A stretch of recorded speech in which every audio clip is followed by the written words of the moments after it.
ಹಾಗಾದ್ರೆ Mandya to India fight ನ ಮಧ್ಯೆ ಇರತಕ್ಕಂಥ ಒಂದು ದೊಡ್ಡ ಪ್ರಶ್ನೆ, ಬಿಗ್ ಕ್ವಶನ್ ಏನನ್ನು ನೋಡ್ಕೊಂಬರೋಣ. ದೊಡ್ಡ ಪ್ರಶ್ನೆ ಏನಪ್ಪಾ ಅಂತಂದ್ರೆ, ಲೋಕಸಭಾ ಚುನಾವಣೆ ಕಾಂಗ್ರೆಸ್ಗೆ ಪ್ರತಿಷ್ಠೆನಾ ಅಥವಾ ದೇವೇಗೌಡರಿಗೆ ಪ್ರತಿಷ್ಠೆನಾ? ಈ ಪ್ರಶ್ನೆ ಈಗಿದೆ 28 ಲೋಕಸಭಾ ಕ್ಷೇತ್ರಗಳ ಲೆಕ್ಕಾಚಾರದಲ್ಲಿ.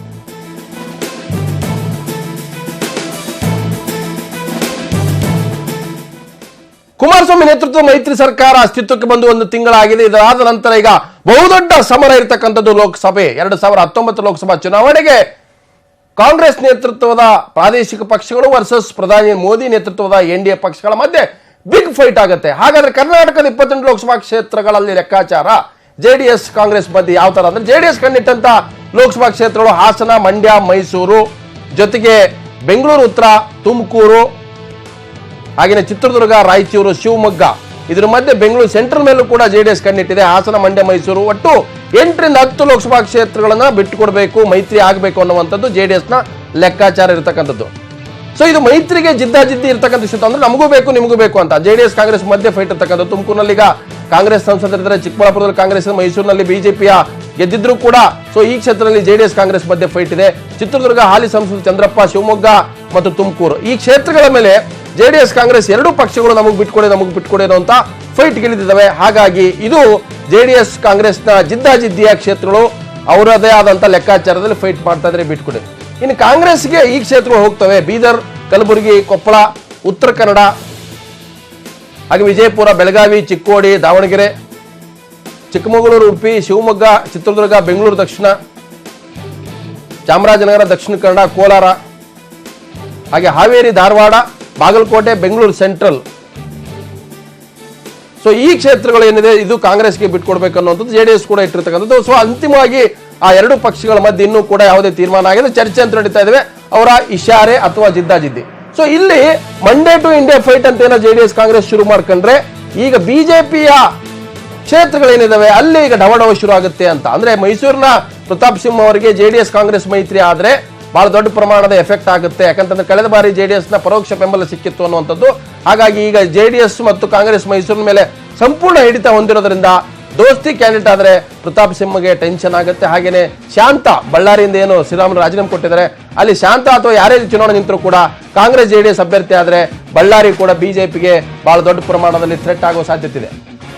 ಇನ್ನು ಮಂಡ್ಯದಲ್ಲೂ ಕೂಡ BY ರಾಘವೇಂದ್ರ ಲೋಕಸಭಾ ಚುನಾವಣೆ ಕೇಳಿದ್ರಲ್ಲಿ ಜೆಡಿಎಸ್ ಕಾಂಗ್ರೆಸ್ ಮಧ್ಯೆ ಕೂಡ ಫೈಟ್ ಇದೆ. ಯಾರು ದೋಸ್ತಿ ಕ್ಯಾಂಡಿಡೇಟ್ ಆಗ್ತಾರೆ, ಸೊ ಆಗ ನೇರವಾಗಿ ಬಹಳ ದೊಡ್ಡ ಪ್ರಮಾಣದಲ್ಲಿ ಫೈಟ್ ಆಗುತ್ತೆ ಶಿವಮೊಗ್ಗ. ಹಾಗೆ ಬೆಂಗಳೂರು ದಕ್ಷಿಣ ಕೂಡ, ಬೆಂಗಳೂರು ದಕ್ಷಿಣದಲ್ಲಿ ಹೆಚ್ಚು ಕಮ್ಮಿ ದೇವೇಗೌಡರು ಏನಾದರೂ ಇಲ್ಲಿ ಒಂದು ಬಹಳ ಬಲಿಷ್ಠವಾದಂತಹ ಕ್ಯಾಂಡಿಡೇಟ್ ಅನ್ನು ಹಾಕಿದ್ರೆ ಅನಂತಕುಮಾರ್ ಕೂಡ ಟೆನ್ಷನ್ ಆಗುತ್ತೆ. ಯಾಕಂತಂದ್ರೆ ಮೊನ್ನೆ ಜಯನಗರ ಕೂಡ ಈ ಕ್ಷೇತ್ರದಲ್ಲೇ ಬರುತ್ತೆ, ಲೋಕಸಭೆ ಗೆದ್ದಿದ್ದಾರೆ ಕಾಂಗ್ರೆಸ್ ಜೆಡಿಎಸ್. ಸೊ ಹಾಗಾಗಿ ಈ ಒಂದು ಚುನಾವಣಾ ಅಖಾಡದಲ್ಲಿ ಅನಂತಕುಮಾರ್ ಕೂಡ ಈ ಬಾರಿಯ ಚುನಾವಣೆ ಟೆನ್ಷನ್ ಆಗುತ್ತೆ. ಹಾಗೆ ಬೆಂಗಳೂರು ಉತ್ತರ ಕೂಡ DV ಸದಾನಂದ ಗೌಡರು ಏನು ಪ್ರತಿನಿಧಿಸ್ತಾ ಇದ್ದಾರೆ, ಇಲ್ಲಿ ಈಗ ಜೆಡಿಎಸ್ಗೆ ಬಹಳ ದೊಡ್ಡ ಪ್ರಮಾಣದಲ್ಲಿ ಮತಗಳು ಬಂದಿದ್ದಾವೆ.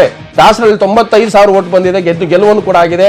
ಮತ್ತೆ ಹಾಗೆ ಯಲಹಂಕದಲ್ಲಿ 77,000 ಓಟ್ ಬಂದಿದೆ ಜೆಡಿಎಸ್ಗೆ. ಸೊ ಇಲ್ಲೂ ಕೂಡ ದೋಸ್ತಿ ಕ್ಯಾಂಡಿಡೇಟ್ ಜೆಡಿಎಸ್ ಅಥವಾ ಕಾಂಗ್ರೆಸ್ ಆದ್ರೆ ಸದಾನಂದ ಗೌಡರಿಗೆ ಬಹಳ ದೊಡ್ಡ ಪ್ರಮಾಣದ ತಲೆ ಬಿಸಿ ಆಗುತ್ತೆ. ಹಾಗೆ PC ಮೋಹನ್ ಕೂಡ ಏನು ಬೆಂಗಳೂರು ಸೆಂಟ್ರಲ್ ಇದೆ, ಇಲ್ಲೂ ಕೂಡ ಜೆಡಿಎಸ್ ಕಾಂಗ್ರೆಸ್ ಅತಿ ಹೆಚ್ಚು ಮತಗಳನ್ನು ಪಡ್ಕೊಂಡಿರ್ತಕ್ಕಂಥದ್ದು ವಿಧಾನಸಭಾ ಚುನಾವಣೆಯಲ್ಲಿ. ಇಲ್ಲೇನಾದ್ರೂ ದೋಸ್ತಿ ಕ್ಯಾಂಡಿಡೇಟ್ ಒಂದಾದ್ರೆ ಬಹಳ ಟೆನ್ಷನ್ ಆಗುತ್ತೆ. ಇನ್ನು ಬೀದರ್ದಲ್ಲೂ ಕೂಡ ಭಗವಂತ ಖೂಬಾ ಏನು ಬಿಜೆಪಿ ಅಭ್ಯರ್ಥಿ ಇದ್ದಾರೆ, ಈಗ ಹಾಲಿ ಸದಸ್ಯರು, ಇಲ್ಲೂ ಕೂಡ ಜೆಡಿಎಸ್ ಅಥವಾ ಕಾಂಗ್ರೆಸ್ನ ಒಟ್ಟಿಗೆ ಒಬ್ಬ ಕ್ಯಾಂಡಿಡೇಟ್ ಹಾಕಿದ್ರೆ ಟೆನ್ಷನ್ ಆಗುತ್ತೆ ಬಿಜೆಪಿಗೆ. ಹಾಗೆ ಉಡುಪಿ, ಚಿಕ್ಕಮಗಳೂರು, ಶೋಭಾ ಕರಂದ್ಲಾಜೆ ಕೂಡ, ಉಡುಪಿಯಲ್ಲಿ ಬಿಜೆಪಿ ಲಾಭ ಆದ್ರೂ ಕೂಡ ಚಿಕ್ಕಮಗಳೂರು ಜೆಡಿಎಸ್ ಸ್ಟ್ರಾಂಗ್ ಇದೆ, ಕಾಂಗ್ರೆಸ್ ಕೂಡ ಇದೆ. ಸೊ ಇಲ್ಲೂ ಕೂಡ ಬಿಜೆಪಿಗೆ ಟೆನ್ಷನ್ ಆಗುತ್ತೆ. ಮತ್ತೊಂದು ಕಡೆ ಧಾರವಾಡದಲ್ಲಿ ಪ್ರಹ್ಲಾದ್ ಜೋಶಿ, ಹಾಗೇನೆ ಬೆಳಗಾವಿ ಸುರೇಶ್ ಅಂಗಡಿ, ಇಲ್ಲೂ ಕೂಡ ಕಾಂಗ್ರೆಸ್ ಜೆಡಿಎಸ್ ನ ಮೈತ್ರಿ ಕ್ಯಾಂಡಿಡೇಟ್ ಕಣಕ್ಕಿಳಿದ್ರೆ ಬಿಜೆಪಿಗೆ ದೊಡ್ಡ ಆತಂಕ ಅಂತೂ ಇದ್ದೇ ಇದೆ. ಇನ್ನು ವಿಜಯಪುರದಲ್ಲಿ ರಮೇಶ್ ಜಿಂಜಿಗೆ ಇಲ್ಲಿ ಪ್ರಕಾಶ್ ರಾಠೋಡ್ ನಿಂತಿದ್ರು, ಬಹಳ ದೊಡ್ಡ ಪ್ರಮಾಣದಲ್ಲಿ ಗೆಲುವಾಗಿಲ್ಲ, 70,000 ಓಟ್ ಅಲ್ಲಿ ಗೆದ್ದಿದ್ರು. ಅಲ್ಲಿ ಜೆಡಿಎಸ್ ಕೂಡ ಈಗ ವಿಜಯಪುರದಲ್ಲಿ ಹೆಚ್ಚು ಕಮ್ಮಿ 1.5 ಲಕ್ಷ ಓಟ್ ಅಂತ ತೆಗೆದುಕೊಂಡಿದೆ, 2 ಲಕ್ಷ ಓಟ್ ಅಂತ ತೆಗೆದುಕೊಂಡಿದೆ. ಇಬ್ಬರು MLAಗಳಿದ್ದಾರೆ. ಸೊ ಇಲ್ಲಿ ದೋಸ್ತಿ ಕ್ಯಾಂಡಿಡೇಟ್ ಆದ್ರೆ ರಮೇಶ್ ಜಿಂಜಿಗೆ ಟೆನ್ಷನ್ ಆಗುತ್ತೆ. PC ಗದ್ದಿಗೌಡರು ಕೂಡ ಬಾಗಲಕೋಟೆಯಲ್ಲಿ ಅಲ್ಲಿ ಕಾಂಗ್ರೆಸ್ ಅಥವಾ ಜೆಡಿಎಸ್ ನ ಪರವಾಗಿ ಒಬ್ಬ ಕ್ಯಾಂಡಿಡೇಟ್ ಆದ್ರೆ, ದೋಸ್ತಿ ಕ್ಯಾಂಡಿಡೇಟ್ ಆದ್ರೆ ಗದ್ದಿಗೌಡರು ಕೂಡ ಟೆನ್ಷನ್ ಆಗುತ್ತೆ. ಸೊ ಹಾಗಾಗಿ ಕಾಂಗ್ರೆಸ್ ಜೆಡಿಎಸ್ ದೋಸ್ತಿಯಿಂದಾಗಿ ರಾಜ್ಯದ 8 ರಿಂದ 10 ಲೋಕಸಭಾ ಕ್ಷೇತ್ರಗಳಲ್ಲಿ ಬಿಜೆಪಿಗೆ ಟೆನ್ಷನ್ ಆಗುತ್ತೆ.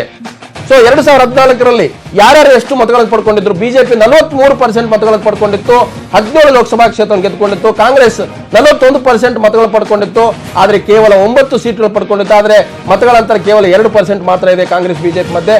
ಜೆಡಿಎಸ್ 2 ಸ್ಥಾನಗಳನ್ನು ಪಡ್ಕೊಂಡಿತ್ತು, 11% ಓಟ್ಗಳನ್ನ 2014 ಲೋಕಸಭಾ ಚುನಾವಣೆಯಲ್ಲಿ ಪಡ್ಕೊಂಡಿತ್ತು. ಇದು 2014 ಲೋಕಸಭೆಯ ಪಡೆದಂತ ಮತಗಳ ಶೇಕಡಾವಾರು.